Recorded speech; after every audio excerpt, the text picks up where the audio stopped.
আসসালামু আলাইকুম গাইস, কেমন আছেন আপনারা সবাই? আপনাদের জন্য আমি আজকে একটা পাটিসাপটা পিঠার রেসিপি নিয়ে আসছি। প্রথম দেখুন, এখানে আমি 2 কাপ চালের গুঁড়া আর 1 কাপ ময়দা দিছি একসাথে দিয়ে, কিন্তু স্বাদ মতন একটু লবণ দিয়ে সুন্দর করে আমি একটু গরম পানি দিয়া, এটা শুকনো চালের গুঁড়া দেখে আমি একটু গরম পানি দিয়া সুন্দর করে একটু ভিজায় রাইখা দেবো 1 ঘন্টা। রাইখা তারপরে কিন্তু দেখুন আমি এখানে পাটিসাপটা পিঠার ইয়েটা বানাই নেবো, খিরসাটা।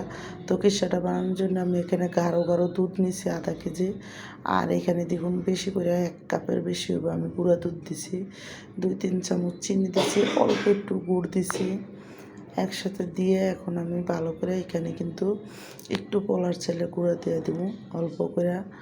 তো অল্প করে একটু পোলার চালের গুঁড়োও কিন্তু আমি একসাথে দেখুন এই যে দিয়ে দিলাম, দিয়ে কিন্তু সুন্দর করে তারপরে আমি করবো। তো পোলার চালের গুঁড়োটা আমি একটু ভিজাইয়ে পারছিলাম, তো বাইরটা এখানে দেখুন দিয়ে দিলাম, দিয়ে চুলার আঁচটা মিডিয়ামে রাইখা আস্তে আস্তে জাল দিয়ে আমি কিন্তু এই খিরসাটা বানাবো।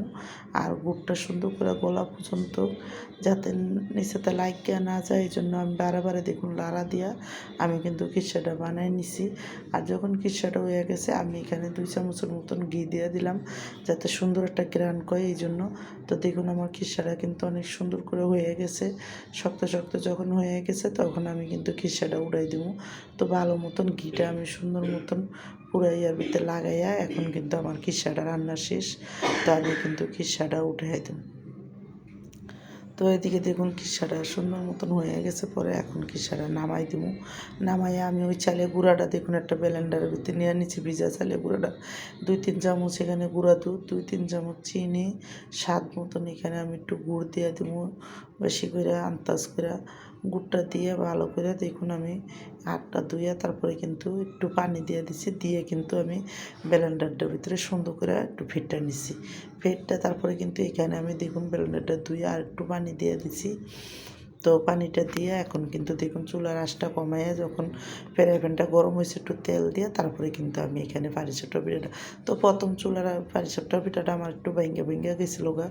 তো দেখুন এদিকে যখন হয়ে যাব তখন কিন্তু আমি খিরসাটা সুন্দর করে মাঝখানে দিয়ে দেবো, দিয়ে তারপরে উঠাই দেবো। তো প্রথম একটু আমার একটা পাটিসাপটা পিঠা লেগে গেছে, পরে কিন্তু পিঠাটা সুন্দর মতনই হয়েছে।